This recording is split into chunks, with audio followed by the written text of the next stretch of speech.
Hello दोस्तों, आज हम यहाँ देखेंगे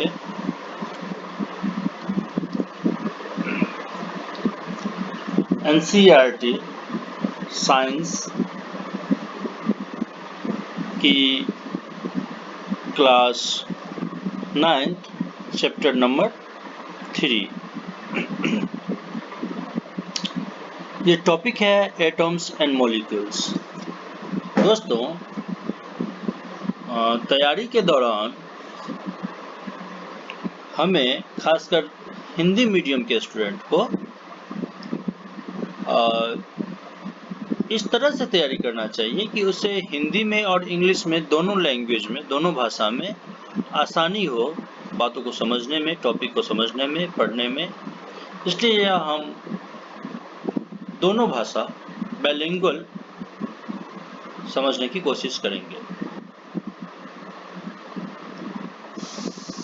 NCERT class 9 science chapter number 3 परमाणु एवं अणु, एटम्स एंड मॉलिक्यूल्स। यहाँ पे आप देख रहे होंगे कि कुछ विषय को शुरू करने से पहले हमें कुछ बैकग्राउंड बनाना पड़ता है। कुछ बैकग्राउंड जैसे कि हम यहाँ पर पौराणिक कथाओं को, पौराणिक किस्सों को यहाँ पे क्या करते हैं कि उसको हम देखते हैं। तो इसी तरह हम यहाँ पे भी देखने का प्रयास करेंगे।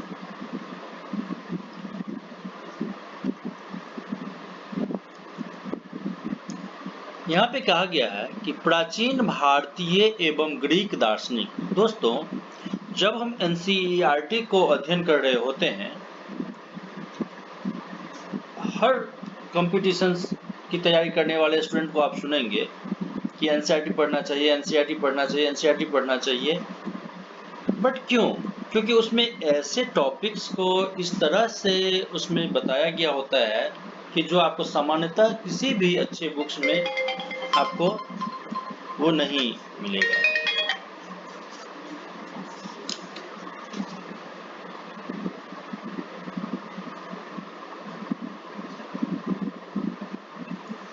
इसीलिए आज हम यहाँ पर इस विषय को इस तरह से पढ़ेंगे कि आपको हो सकता है कि लगे कि ये टॉपिक मुझे पता है पहले से, बट तरीका जो होगा वो बाइलिंगुअल होगा और समझने की कोशिश होनी चाहिए। उस हिसाब से हम इसको करेंगे। यहाँ पे कहा गया है कि प्राचीन भारतीय एवं ग्रीक दार्शनिक द्रव्य के अज्ञात एवं अदृश्य रूपों से सदैव चकित होते रहे। पदार्थ की विभाज्यता के मत के बारे में भारत में बहुत पहले, लगभग 500 ईसा पूर्व।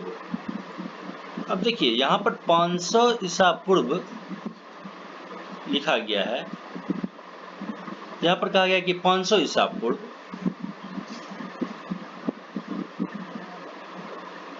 लेकिन कहीं कहीं आपको मिलेगा 400 ईसा पूर्व, कहीं कहीं मिलेगा आपको कुछ और।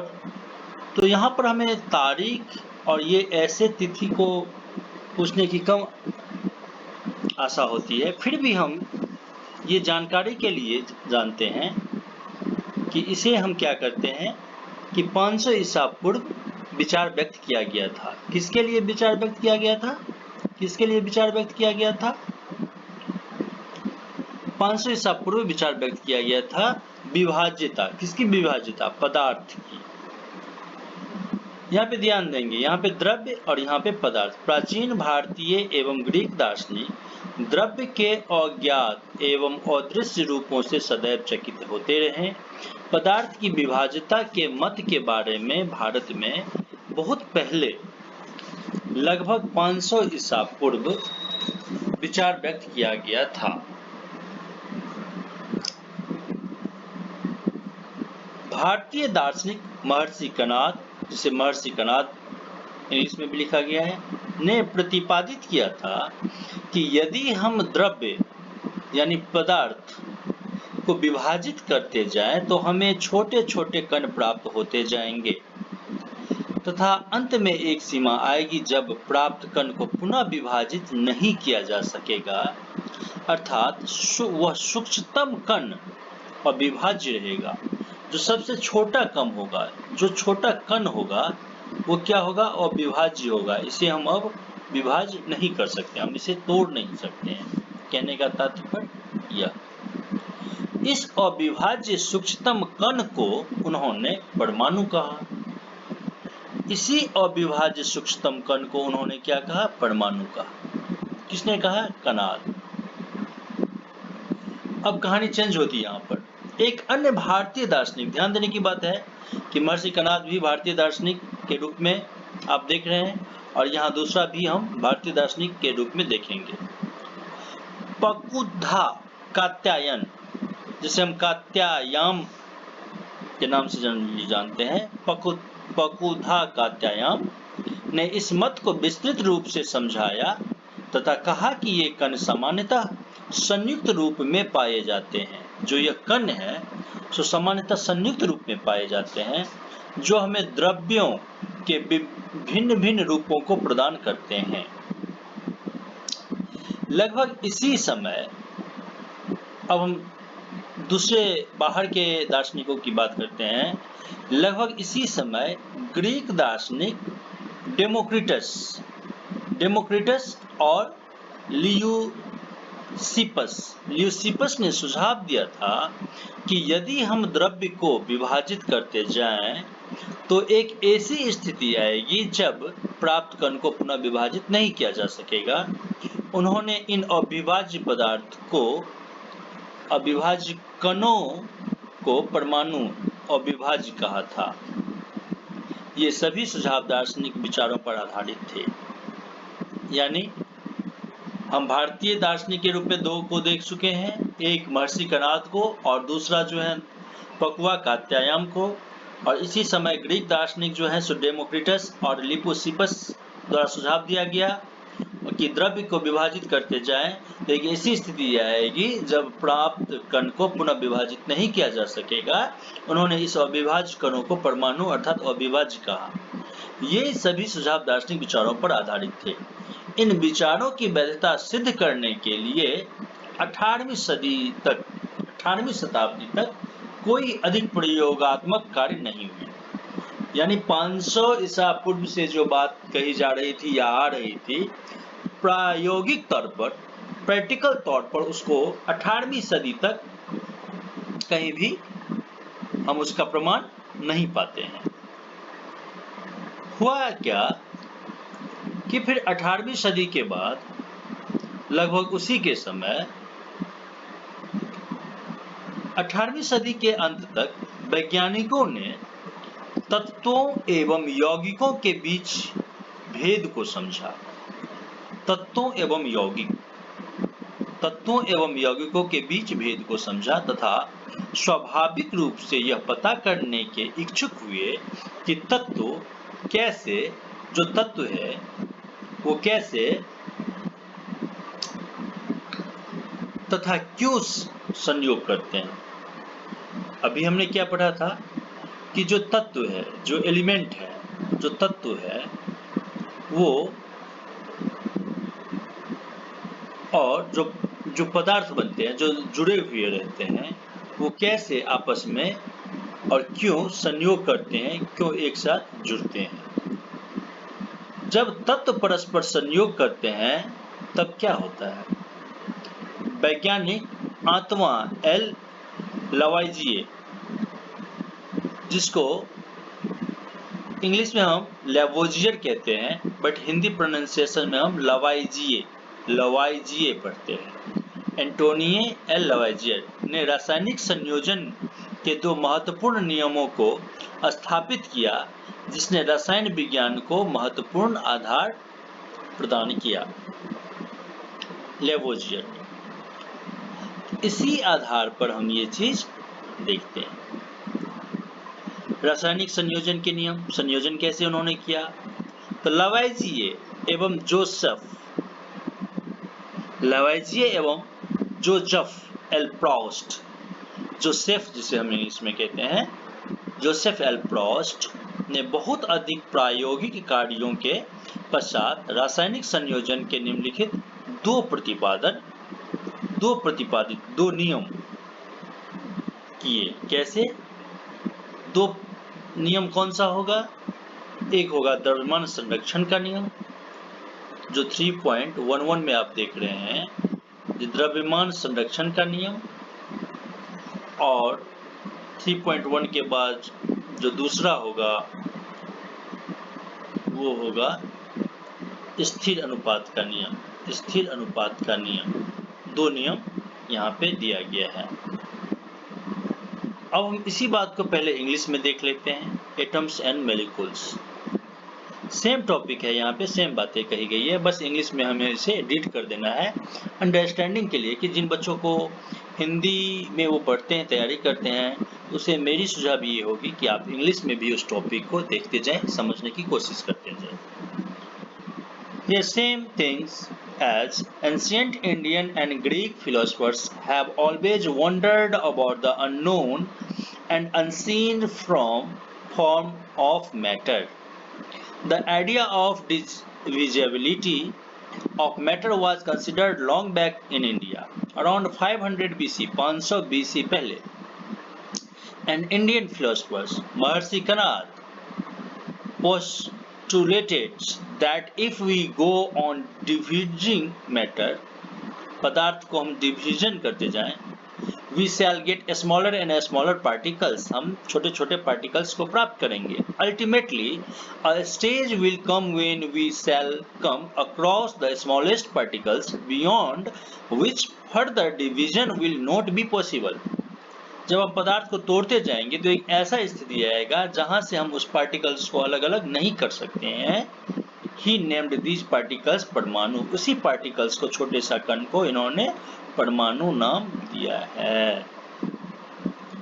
Another Indian philosopher, Pakadu Katyama, elaborated this doctrine and said that these particles normally exist in a combined form which gives us various forms of matter. Around the same era, इसी टाइम में, ancient Greek philosophers Democritus and Leucippus suggested that if we go on dividing matter, a stage will come when particles obtained cannot be divided further. Democritus called these indivisible particles atoms, meaning indivisible. All these was based on philosophical considerations and not much experimental work to validate these ideas could be done till the 18th century. 18वीं शताब्दी तक इसमें कोई भी experimental work नहीं हुआ था, बस ये आधारित था उनके सोच पे, विचार पे, इसके आधार पे. By the end of the 18th century, scientists recognized the difference between the elements and compounds. Elements and compounds में अंतर करने के लिए उसे, and naturally between interested in finding out how and why elements combine and what happens when they combine. ये कैसे तत्व एक दूसरे के साथ जुड़े हुए रहते हैं और क्यों जुड़े हुए रहते हैं, इस तरह से हम इसे समझ सकते हैं.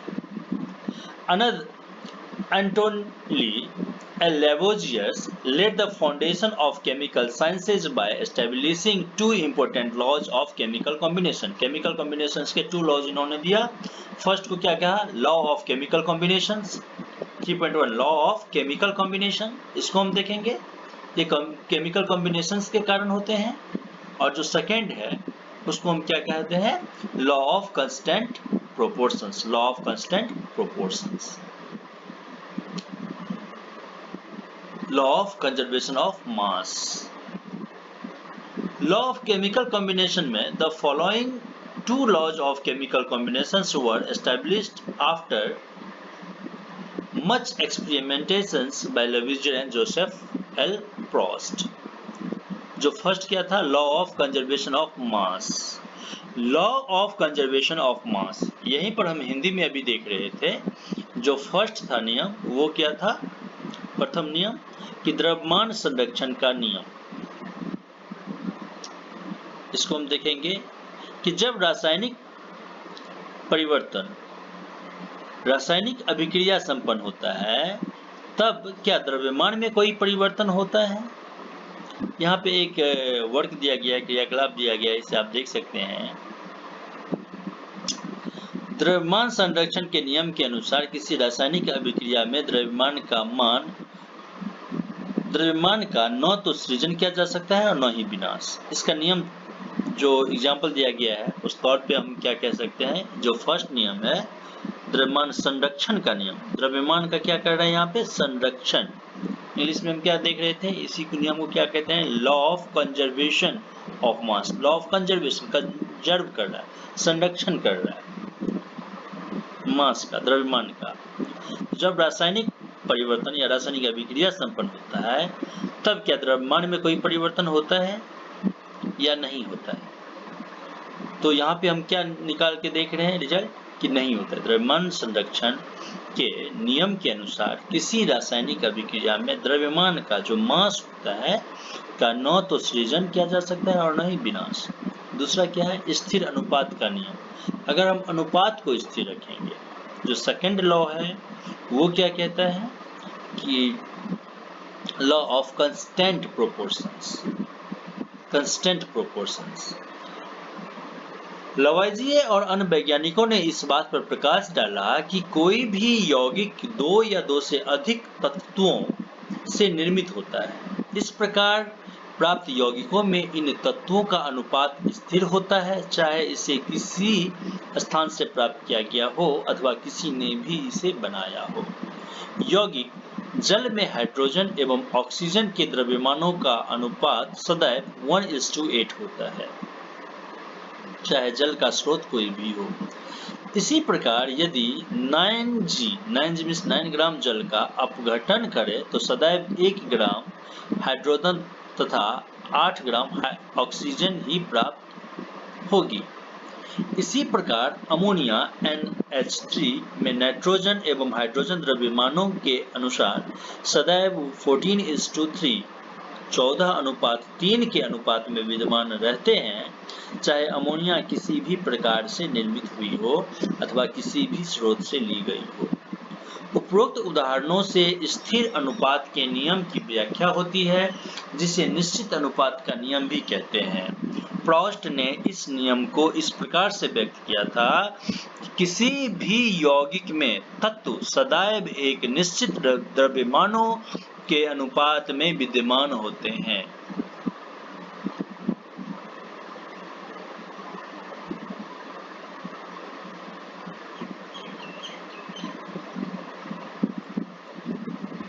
Law of constant proportions, same but Lavoisier, along with other scientists, noted that many compounds were composed of two or more elements and each such compound had the same elements in the same proportions, irrespective of where the compound come from or who prepared it.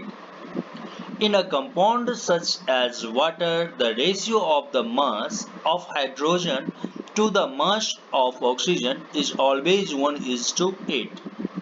Whatever the source of water, thus if 9 gram of water is decomposed, 1 gram of hydrogen and 8 gram of oxygen are always obtained. Similarly, in ammonia, nitrogen and hydrogen are always present in the ratio 14:3 by mass, whatever the method or the source from which it is obtained. This led to the law of constant proportions, which is also known as the law of definite proportions. Constant proportions means what? Definite proportions means अलग नहीं हो सकता है, different नहीं हो सकता। This law was stated by Proust as In a chemical substance, the elements are always present in the definite proportions by mass. Definite proportions.